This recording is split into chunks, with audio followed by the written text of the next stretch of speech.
Word up. All right, all right, all right. Now, I've talked about the Manosphere here and there on this channel over the past year, particularly around this battle. And most of the ways I talked about it was how we're starting to see a Manosphere influence into hip hop. I pointed out comments people leaving my videos. I'll say stuff like liberal rap fans are the worst. I'm like, liberal rap fans? Who even thinks like this? When did this happen?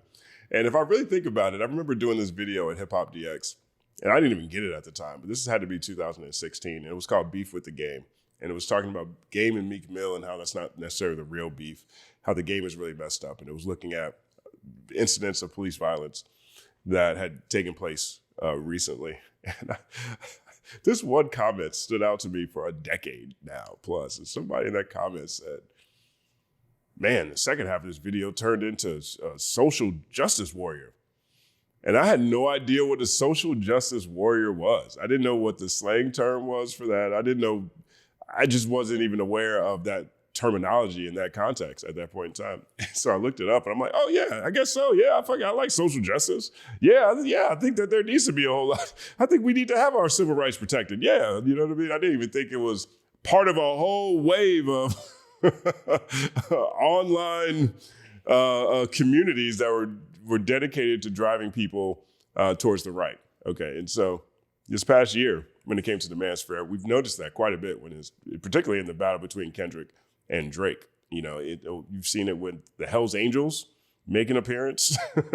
We've seen that with a lot of commenters when people say stuff like liberal rap fans are the worst, you know. We've seen that with Happy Dad. Happy Dad is a company founded by the Nelk Boys. Happy Dad was pivotal in getting Trump elected. And they were actually so pivotal that they were thanked during Trump's victory party and the type of content that they put out. And the Manosphere we've seen that with a number of different gambling companies too, right? And so the Manosphere is a bunch of podcasters or a bunch of agents who will target places where young men tend to congregate, whether that's, you know, gaming spaces, contact sports, and now they're doing it with hip hop. And so we've seen these guys gain prominence and be adjacent to rappers and use that to continue to funnel their dollars into their pockets through the cool points that they get from the clout they get being around black people. Okay, basically, right? And so I say it in jest, but in jest there's a lot of truth. And so but what we're seeing now is very interesting too, because a lot of these guys, particularly the Rogan guys, Theo Vaughn, oh my gosh, what's the guy's name? Andrew Schultz. We're seeing a lot of these guys, Adin Ross, we're seeing these guys starting to pull back a little bit. These guys are starting to realize that maybe being so pro-Trump, having these very, kid gloves conversations with Trump when he was running, is starting to not necessarily look like the coolest thing in the world for them. And so Rolling Stone did this piece. We're going to take a look at this piece, and we'll take a look at some of the examples that they point out in here. But this piece here from Rolling Stone is taking a look at this, and it says, Manosphere influencers who boosted Trump are now cooling on him. Creators like Theo Vaughn and Adin Ross are starting to distance themselves from the president they helped propel to the White House. Now, I don't think this is something we can really downplay. I really do think that they had a very, very real impact, because when Trump was elected, Trump won young people. Like, the red team never wins young people. Okay, Trump won young people. He got a lot of young people to the polls. You can look at the Manosphere is having a big part of this. You can also look at the work that Turning Point USA and Charlie Kirk has been doing for a long time,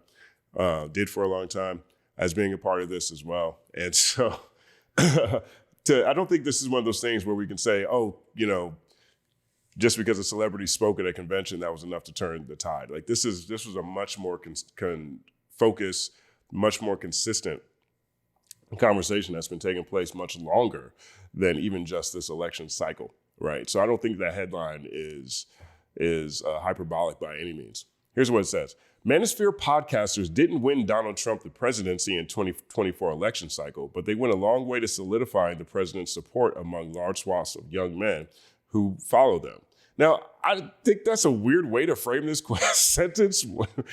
In one way, they didn't win him the presidency, but they went a long way to solidifying the president's support among large swaths of young men who follow them. I mean, those people turned out to vote, and the red team doesn't win the youth. And this was a very, very close election from a popular vote standpoint and from a percentage standpoint overall. So that's a weird way to frame it. But nevertheless, now, 9 months into the implementation of the president's agenda, the same ultra-popular podcasters and streamers who lent their audiences to the president in 2024 are scrambling to break with his government. I really wish I never got into politics, Kick streamer Adin Ross recently told his audience. I just don't think I'll ever care enough again for another politician. Look at him. I wish I hadn't gotten into politics now. If you're curious as to what he sounded like when he said it, here's the full statement. I had a call with somebody on my team. Can I tell you guys something? Now that I look back on it, I really, really wish I never got into like politics. And I feel like that's a cool thing to like talk about. Obviously, it's like, you know, I just kind of like, I know y'all didn't like that era at all, except for the Trump like stream. Obviously, at the end of the day, it was the president. Like, but like, now that I look back at it, it's like, damn, like so many people just tie me to it. And now it's just like, fuck, like no matter what, they don't even get to know who I am. I mean, whether people appreciate this or not, and I know virtual signaling has become a bad thing over the past years, largely, I would argue, from a lot of these Manosphere conversations. You know, but when you let people know what you stand for, people are going to have a reaction. People are going to have a reaction. And so it looked cool, I guess, a year ago, sitting down with Trump, and it looked cool to be supporting this. But 9 months later, when you have, you know, the farmers are out here, can't sell soybeans to China after we give $20 billion to Argentina to bail them out, and Argentina is now selling soybeans to China. Or when you have all these people who've been kicked off of Medicare and Medicaid, or when you have all these people getting abducted all over the place, or when you have Gen Z unemployment at 10% and Black unemployment at 7%, or you have all of these things that are happening that are affecting real people. And you say, and you're the person that's out here talking to this person who's the face of who's doing these things. You're interviewing the person who's doing these things. And now you're over here saying, man, people don't even want to get to know you as a person. Well, you've kind of showed them. Whether or not that's who you are as in entirety is a different thing. But you've shown them what you're about and what you stand for. And so that's the reaction that can come with this. Because a lot of this stuff, I'd argue none of this stuff is cool, but all of this stuff was stuff that he said he was going to do. Either he said he was going to do it or his team was saying they were going to do it. Like, he's been very consistent. Listen to Adin say this again. People just tie me to it. And now it's just like, fuck, like no matter what, they don't even get to know who I am. They don't get to know who I am. I watched this video on Big Kish's channel the other day. Shout out to Big Kish. 1 second applause. And it was basically looking at the origins of Adin Ross. And I didn't really know the origins of Adin Ross like that. But apparently he blows up playing NBA 2K because he becomes friends with Bronny James. So he becomes friends with Bronny James, right? So that becomes his boy. So that blows up his Twitch account because he's online playing 2K with Bronny James. And then one day Bronny gets LeBron on the phone and they talk to each other. So that's like his first big blow up. Then he ends up getting close to a bunch of rappers. He gets close with Fulio and a few other rappers, right? And so that ends up blowing him up even more. And so, like, if you look at his entire glow up is proximity to blackness, okay? And then after all of that, now he wants to go outside and be like, having conversations with someone who surrounds himself, with the president who surrounds himself with Confederates. And since now he wants to be like, and now I'm sitting here saying, man, people don't even want to get to know me. Well, a lot of people can't see past the fact that they have friends and families who've been abducted. And now it's just like, fuck, like no matter what, they don't even get to know who I am. Because they don't like even want to. Oh, he did this shit with Trump. You get what I'm saying? Like, and I really, really understand other people's side. And as I'm getting older, I'm just like seeing like I just don't think I'll ever care enough again for any other politician ever in the future. Just because it's like at the end of the day, bro, like humans, we're all humans, you know. We're all humans. Well, I'm glad you realize that. I mean, it's a tough spot that they've got to be in from an audience standpoint, right? If you think about this, if you look at, he can't come out and denounce Trump. Can't come out and do that. Can't come out and say that you don't rock with him anymore, because I imagine that's a huge part of his base too, right? He can't come out necessarily and say he was wrong, right? Because that's not what they do in the Manosphere, right? And so now he's just like, okay, I'm just not going to do politics ever again, right? It's going to be futile. He's taking that approach, like, well, I just don't care anymore. You know what I mean? Tomato. This is what Adin Ross said, right? So Rolling Stone, that's what they're talking about when they pointed it out. Ross, who has been repeatedly banned from streaming platforms over his use of hateful slurs, interviewed Trump last August at the president's Mar-a-Lago residence in Palm Beach, Florida. The streamer encouraged his viewers to vote for the then candidate and even gifted Trump a custom Tesla Cybertruck and a Rolex watch. He gifted Trump a Cybertruck and a Rolex. He gifted the president a Cybertruck and the Rolex. And the president who's put gold plating all over the entire Oval Office, he's giving that guy stuff. You know what I mean? That's how much of a supporter he is. Everybody just gives Trump stuff, and then they get their quid pro quo at some point later. The two bashed members of the traditional press who had grilled Trump's campaign promises and public statements in past interviews and gushed over each other, right? So it really was a kid gloves interview. They're not asking real questions. They didn't take a look at Trump's policy at all. But here's another example. Trump's interview with Ross was perhaps the most overtly sycophantic of the interactions the president had with bro-oriented content creators over the course of the campaign. But it was no anomaly. Now figures like Joe Rogan, Andrew Schultz, and Theo Von, who all provided friendly, non-confrontational places for the president's campaign agenda, are, like Ross, retreating from the MAGA movement. Comedian Theo Von hosts this past weekend podcast, interviewed Trump the same month as Ross. Trump asked Von about his cocaine use. That's down and dirty, isn't it? Von asked Trump what he liked the most about each of his sons. Von would later attend Trump's inauguration. You could forgive the Trump administration for believing they were on friendly terms when the Department of Homeland Security used a clip of Von saying in his telling, as an out-of-context joke, "Heard you got deported, dude, bye," in a social media video. Now here's a clip of that. Okay, so this is what happened. The Department of Homeland Security used Theo Von to advertise that they were abducting people.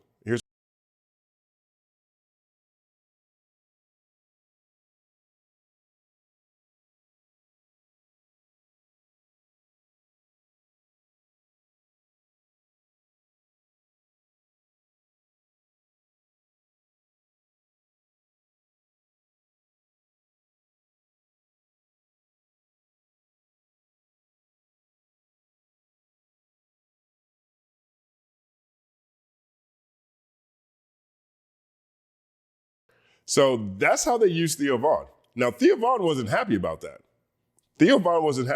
He actually responded to that post and said, "Yo, DHS, I didn't approve to be used in this. Please take this down and please keep me out of your banger deportation videos. When it comes to immigration, my thoughts and heart are a lot more nuanced than this video allows," right? And so here's an example of it. Theo Von actually went onto his own podcast, and here's what he said this week too. My father immigrated here from Nicaragua, right? Like one of my... His father immigrated here from Nicaragua. Now, I can understand people who believed Trump and then all of a sudden look up and they're like, wait, Trump's not doing any of the things that he said, right? And when I say I can understand people like that, what I'm saying is I can understand people saying that because a lot of people actually believed that this guy who bankrupts casinos, whose catchphrase is "you're fired," is a truth teller. All right. There's a lot of people who remember Trump giving out stimmy checks, and that's really the only interaction that they've had with a president in their lifetime. And they felt like this is a guy who might be honest. Here's someone who is an ultimate salesman. and they maybe don't know about his entire backstory of his business career and the number of people he has stiffed financially, or people who didn't even want to believe Project 2025 was really there. I can understand political ignorance. Okay, is what I'm saying. Except for when it comes to the immigration stuff, when it comes to this particular thing, this is the thing that Trump is the loudest about. This is the thing that both parties have been doing for years. So for him to start this off by saying, my father immigrated from Nicaragua, I'm sorry I'm laughing, but it's like, for him to start off by saying that makes you feel like Theo is pretty dumb. Pretty dumb. You've got the guy who can't wait to deport the most people coming on your podcast. You become so cool with him, you go to his inauguration. They use you for a Department of Homeland Security commercial on deportation, saying, sorry you got deported, dude, bye. And then now you want to get on your podcast and say, my father immigrated from Nicaragua. You know, you're pretty far down the rabbit hole of co-signing someone who doesn't think your father should be here. My father immigrated here from Nicaragua, right? Like one of my prized possessions is I have his immigration papers when he came here. And I have them in a frame, and him and his siblings when they came here. And so I have tons of thoughts about it, but this was just fucked up, right? It was fucked up. And it was everywhere. It was like on all platforms and stuff. So that had me really kind of paranoid. You know, that had me start to get kind of paranoid and, you know, like closing, like, you know, I had the curtains in my house kind of closed. I was just like, you know, you're paranoid. I woke up the next morning. Sorry, I need some water. My man, nervous. He is uncomfortable. I woke up the next morning to a text from a high government official saying, hey, if you need some extra security in your neighborhood or some extra police cars on patrol, let me know. And I'm like, what? What are you talking about? Extra security? I don't have any, like, you know, I don't even know the code to my Ring camera. Like, I don't even know how to log in. So it's like, and like, what, you're just going to put police cars in my neighborhood? What are my neighbors going to think? Now they're fearful. Like, it just like, I don't know, man. That like really kind of shook me. It really kind of shook me. But you keep marching on, you know, and you start getting security. And then now you have security, right? And the thing is, you just don't know. You just don't know. Right? There was a moment on the, like, it was White House, because the White House also put that. I'm not sure Theo Von's the brightest, but look at this first comment here. It says, hey, Theo Von, you literally dedicated months of your life to simping for this administration. This is what you voted for, hillbilly. He literally did that, right? That's what this story here is outlining. Vaughn was not happy. We just looked at this clip. In a social media post response, we looked at this too. The administration's authoritarian approach to immigration enforcement has become a point of contention for other content creators considered reliable MAGA liaisons just months ago. Earlier this year, Rogan slammed the Trump administration's deportation of hundreds of Venezuelan men, the majority of which had no criminal record, to the notorious CCOT prison in El Salvador for indefinite detention without due process. We're sending people to camps in El Salvador. Here's what Rogan said. This is kind of crazy that could be possible. The cause is let's get the gangbangers out. Everybody agrees. But let's not let the innocent gay hairdressers get lumped up with the gangs. I'm not sure what these guys thought was going to happen. Tomato. Over the summer, Rogan criticized ICE's tactics in immigration raids as insane. There's two things that are insane, Rogan said in July. One is the targeting of migrant workers, not cartel members, not gang members, not drug dealers. Just construction workers, showing up at construction sites, raiding them, gardeners, like really? Again, I'm not sure what these guys thought was going to happen. Tomato. Rogan's statements touched on the dissonance that was made explicit by comedian and Flagrant podcast host Andrew Schultz, Tomato. who once stated that his 2024 vote for Trump was based on who gets the most pee. Who gets the most pee? I mean, that's a joke, I guess. Here's what he said. He said, I voted for none of this. He's doing the exact opposite of everything I voted for. I wanted him to stop the wars. He's funding him. Ain't no way anybody thought anybody was going to stop no wars around here. I want him to shrink spending, reduce the budget. He's increasing it. Well, that's the only thing that red team people do. I haven't been alive when a red team president has done any budget shrinking. I have not seen that ever.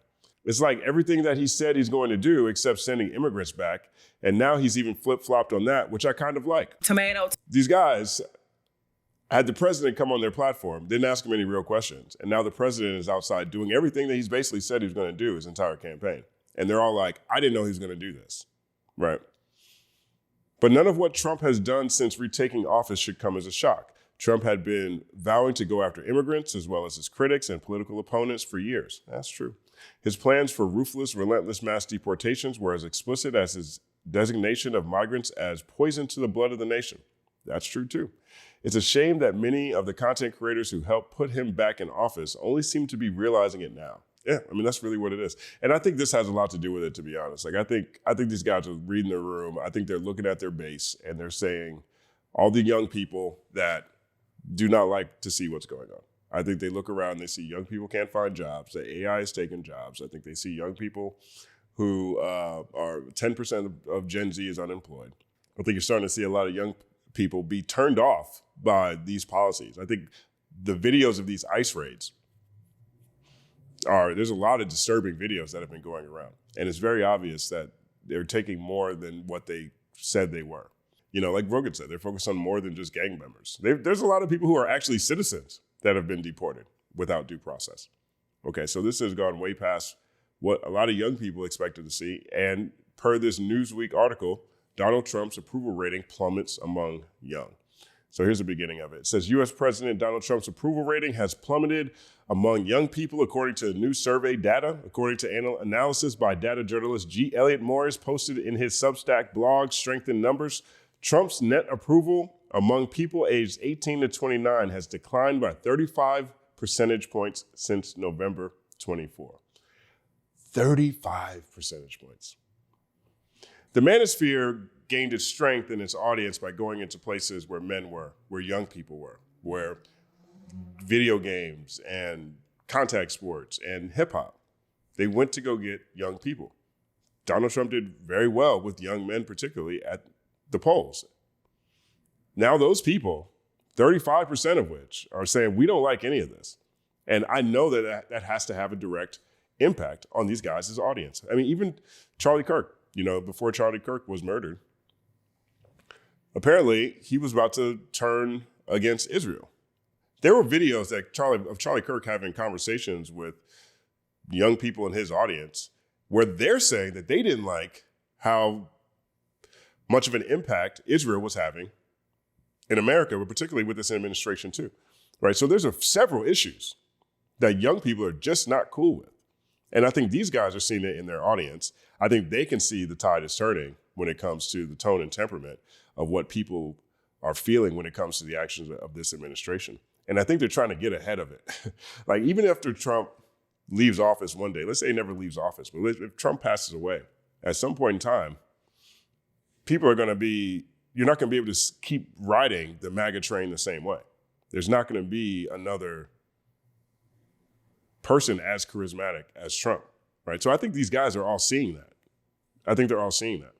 And I think that now they're trying to position themselves as if they weren't the main ones telling people that this is the thing that they should support.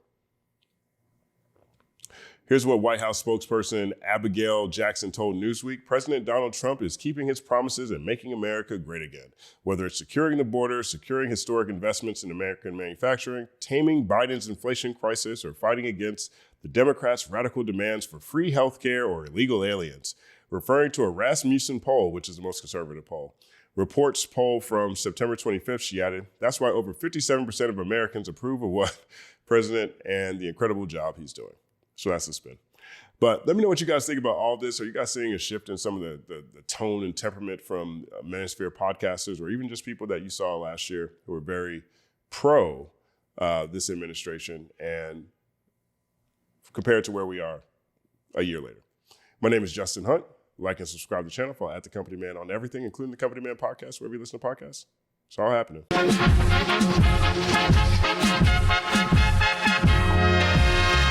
Justin Hunt is here, it's all happening. Justin Hunt is here, it's all happening. The mathematical breakdown of this mighty game of rap we in. It's boom bapping. Systematical culture views us radical, it's all happening. Shaking hands and dapping it. Life through the lens of hip hop, from trip hop to yes, dog. You don't stop, you don't stop. Justin Hunt is here, it's all happening. It's all happening, yes, it's all happening. Justin Hunt is here, it's all happening. It's all happening, yes, it's all happening.